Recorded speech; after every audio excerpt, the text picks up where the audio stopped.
কৃষি কথা ইউটিউব চ্যানেলে আপনাকে স্বাগতম। কেমন আছেন সবাই? আশা করি সবাই ভালো আছেন। আপনাদের দোয়ায় আল্লাহর রহমতে আমিও ভালো আছি। তাই প্রতিবারের মতো আমার ইউটিউব চ্যানেলে বিভিন্ন খামারি প্রতিবেদন দিয়ে থাকি। তেমন এক খামারে তা আসছি যেখানে হাঁস পালন করে ব্যাপক সফলতা অর্জন করেছে সেই খামারি, এবং এখনকার মৌসুমে তিনি হাঁস পালনের কতটুকু ক্ষতির সম্মুখীন আছেন বা কতটুকু লাভের সম্মুখীন আছেন এবং ডিমের কি পরিমাণ দাম সেই দামগুলো জানবো সেই খামারের কাছ থেকে। চলুন আর দেরি না করে শুরু করি আজকের প্রতিবেদন।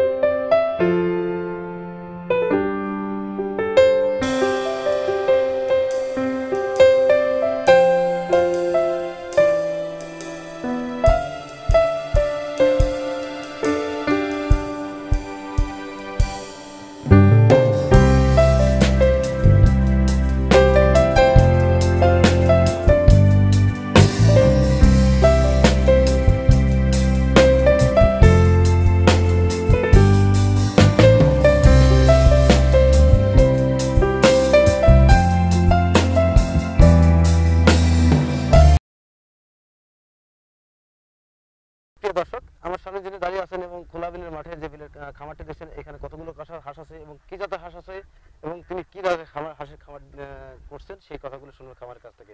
আরো বিশেষ করে এই হাঁস পালন ক্ষেত্রে কতটুকু লাভ এবং লসের সম্মুখীন হচ্ছেন সেই বিস্তারিত আলাপ আলোচনা করবো। চলুন শুরু করা যাক। আসসালামু আলাইকুম ভাই। ভালো আছেন ভাই? আপনার নাম কি? আমার নাম হরজত। হযরত, আপনার গ্রামের বাড়ি কোথায়? গ্রামের বাড়ি দুলাই। দুলাই আর কি। আপনি এই হাঁস পালন করার অভিজ্ঞতা কতদিনকার? আমার হাঁস পালার অভিজ্ঞতা মনে করেন 5-6 বছর। 5-6 বছর অভিজ্ঞতা আর কি। আপনার এখানে কতগুলো হাঁস আছে? এখানে 1900 হাঁস আছে। এখানে কি জাতের হাঁস আছে? এটা হলো ক্যাম্বেল জাতের হাঁস আছে। আচ্ছা, হাঁস পালন করার অভিজ্ঞতা আপনার তো 4-5 বছরের। হ্যাঁ, 5। আপনি কি মনে করেন হাঁস পালন করে কতটুকু লাভবান হওয়া যায়? হাঁস পালন করি মনে করেন যে যখন ধানের দাম কম ছিল, 500-600 টাকা করে ছিল, এখন আমরা হাঁস পাইলে কিছু লাভবান হয়েছি। এখন বর্তমান ধানের বাজার বাড়তি, ডিমের দাম কম, এখন একটু মনে করেন আমাদের ঘাটতি হয়ে যাচ্ছে।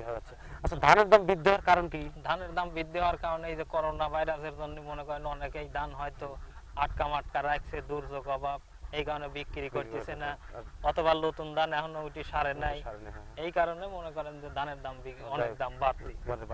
ডিমের দাম কেন কম? ডিমের দাম কেন কম? এই করোনা ভাইরাসের জন্য মানুষ বাইরে হয়ে পারতেছে না, দূর দূরান্ত ডিম নেওয়া যাচ্ছে না, মনে করেন এই জন্য ডিম এখনো আটকি থাকে, ডিমের বাজার কম আর কি। আচ্ছা, ডিমের এর পূর্বে কি পরিমাণ দাম ছিল? কত করে ছিল? এর পরে মনে করেন যে এর আগে 900-950 টাকা, 1000 টাকা পর্যন্ত বাজার ছিল বিক্রি করছেন আর কি। এখন আপনি ডিমের দাম কত করে যাচ্ছে? এখন ডিমের দাম মনে করেন যে যাচ্ছে 700-750 এরকম যাচ্ছে। আচ্ছা, আপনি এই 1900 হাঁস থেকে কি পরিমাণ ডিম আসতেছে এখন? এখন বর্তমান ডিম খুবই কম। এখন কত আছে? 400-450 এরকম করে ডিম আসে। এত কম কেন? ডিম কম আসার কারণ এত কম এই যে খাবির দেওয়ার পারতেছি না, হয়তো বিলি পানি নাই, মনে করেন যে আটকায় নিয়ে আসতো ডিম। এরকম আরো কত মাস চলবে? এই যতদিন আপনার বর্ষা না আসে, আষাঢ় মাস। তার মানে কয় মাস চলবে আপনাদের? 3 মাস। 3 মাস আরো চলবে। 3 মাস হাঁসকে বসায় খাওয়াতে হবে? হ্যাঁ, এরকম বসায়া হয়তো একটু দেখ মনে করেন এদিক ওদিক আটা মাটা এরকম। হাঁসের কি কি খাবার দিয়ে থাকেন? হাঁসের খাবার মনে করেন যে ধান হয়তো কিছু গম, বাজারটা কম, দাম গম একটু কম, দানই বেশি আর কি। আপনি এই 1900 হাঁসে কতগুলো ধান বা গম সমন্বয় লাগে? এখন বর্তমান দিলি তো দেওয়ার শেষ নাই, দিলেও হাঁস তো 15 মণ 16 মণ খায়া ফেলা দেয়। এই 2000 হাঁস 15 মণ ধান খায়া ফেলাবে, কিন্তু এখন দিতেছি বর্তমান 7-8 মণ করে। 7-8 মণ ধান দিতে। এই 7-8 মণ ধান পরিমাণ খরচ হচ্ছে কি পরিমাণ টাকা? তো মনে করেন যে 950 টাকা করে নতুন বড় ধান আনা হয়েছে, এই যে গতকাল আনছি। 8 মণ ধান যদি লাগে তাহলে 72 মানে 7,500 টাকার মতো। 7,500 মনে করেন লোকজন দিয়ে খাওয়া খরচ, খরচ আইবে, আপনার ভ্যাকসিন খরচ আছে, ভিটামিন, ঠান্ডা। ঠিক আছে, বুঝতে পারছি। আচ্ছা, এই প্রতিদিন মনে করেন 10,000 টাকা লাগছে। প্রতিদিন 10,000 টাকা, মাসে তো 3 লাখ টাকার মতো লস হচ্ছে। এরকম কয় মাস চলবে তাও? এই যে মনে করেন যে তাও মনে করেন যে 3 মাস পর্যন্ত। 3 মাসে যদি 9 লাখ টাকা লস হয় আপনার হাঁসে, আপনি লাভ করবেন কবে? লাভ করবে যে একটা আশা যে হয়তো বর্ষার সিজনে মনে করেন দূর দূরান্ত আর সারা যাবে, কিছু পানির পর খাবি, তখন আপনাদের তো খরচ হবে না।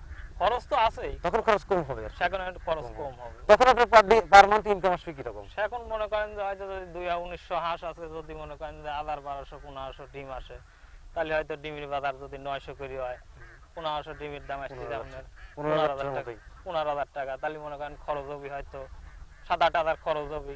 7-8 হাজার থাকবি, এই আশাটা 8,000 টালা মনে এটা আশা, এর ভিতর মনে করেন যে হয়তো বুঝতে আল্লাহর পারছি। ইচ্ছে। এরকম আপনার বিলে যে পানি যখন আসবে তখন হাঁসগুলো বাইরের খাবার খেলে তখন আপনার লাভ হবে আর একটু কি। আশা আছে আর আশা কি। আছে আর কি।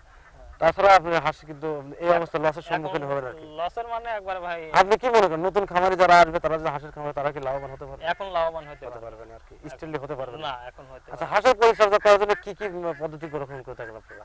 ওই মনে করেন যে ভ্যাকসিন ট্যাকসিন, আপনার ভিটামিন, ঠান্ডার ওষুধ, ভিটামিন, বিভিন্ন রকমের রোগগুলো সেট। এই ওষুধ কোথা থেকে আনেন আপনারা? এই ওষুধ মনে করেন যে হয়তো আপনার মনে করেন যে এই যে বড় বড় আছে, হয়তো মনে করেন যে কোনো সময় দেখা যায় যে সরকারি ইসিতেই মানে সব অধিদপ্তর থেকে আপনারা খোঁজ মোজ নেই, হয়তো কিছু সময় আনে, কিছু সময় এই করে না, কিনে নিয়ে আসি, এইভাবে ব্যবহার করে থাকেন আর কি। হ্যাঁ। যখন হাঁসের রোগ হয় তখন আপনারা কোথায় যান? এখন ওই মনে করেন যে আমরা বড় বড় ঐশীর কাছে ফোনের মাধ্যমে, ওকে এমনি যোগাযোগের মাধ্যমে তারা হয়তো বুদ্ধি টুদ্ধি দেয় যে এই সিস্টেম করেন, এই ওষুধ দেন, তাহলে আপনি এখন দেই। হয়তো বা কারো কারো বেশিরভাগই মরেই যায়, কারো কারো জায়গার পদক্ষেপ ভালো দেয়, তাদের মনে করেন যে বুঝতে পারছি। বাইচে যখন আপনার হাঁসের মহামারী ধরে, হ্যাঁ, তখন হাঁস 2-3 দিনের ভিতরে কি পরিমাণ ধ্বংস হওয়ার সম্মুখীন হয়?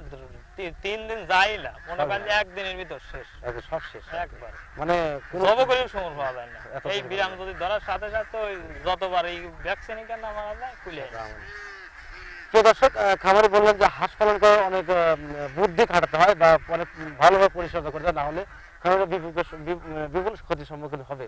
যদি কোনো কারণে মহামারী হয় সেক্ষেত্রে হাঁসের খামার থেকে এই মহামারী হওয়ার কারণে হাঁসের থেকে বিভিন্ন ক্ষতির সম্মুখীন হবে খামারিরা। আর ওনার কথা বুঝলাম যে উনি বলেছেন যে এখন হাঁসে বিলে পানি নাই, যার দরুন তারা বিপুল টাকার ক্ষতির সম্মুখীন হচ্ছেন। কেন? কারণ হাঁস পালন করতে গেলে অনেক কিছুই মেনটেন করে চলতে হয়। এখন তার হাঁসের পাশে ম্যাক্সিমাম 7 থেকে 8 মণ ধান লাগছে, যা প্রতিদিন 7,000 টাকা বা 7,500 টাকার মতো খরচ হচ্ছে। সব মিলিয়ে প্রায় 3 লাখ টাকার মতো ব্যয় হচ্ছে এই হাঁসের পাশে। 3 লাখ টাকার মতো ক্ষতির সম্মুখীন হচ্ছে এই খামারি। তো এখন যারা খামার করবেন তারা আমার খামার অনুসারে বলতে পারলেন যে হাঁস পালন করে তারা লাভবান হতে পারবে না। তাই এই খামারিরা এখনকার সিজনে হাঁস খামার করার নির্দেশ দিলেন না যে এখন হাঁস পালন করা যাবে না, এই কথাটা বললেন খামারি। তো যারা খামার করবেন অবশ্যই বুঝে শুনে খামার করবেন। খামার করতে গেলে যদি পরিকল্পনা সঠিক না হয় বা পরিচর্যা সঠিক না করতে পারেন, তারপর বিশেষ করে খাবারের চাহিদা বাড়ছে, খাবারের দামও বৃদ্ধি পাচ্ছে, যার জন্য হাঁস পালন করতে গেলে এখন লস। তারপর বিলের মৌসুমে বিলে পানি নেই। তো আমি সব কথা থেকেই খামারের মুখ থেকে বুঝতে পারলাম যে হাঁস পালন করে লাভবান হওয়া যায়, কিন্তু সেটা সময় পরিপ্রেক্ষিতে। এখনকার যে সিজন খরার মৌসুমে এই সিজনে হাঁস পালন করা লস। ওনার এই 1900 হাঁস থেকে পার মান্থ ম্যাক্সিমাম 3 লাখ টাকার মতো লস হচ্ছে। তো প্রিয় দর্শক, আজকে এই পর্যন্ত দেখা হবে পরবর্তী ভিডিওতে। ভালো থাকেন, সুস্থ থাকেন।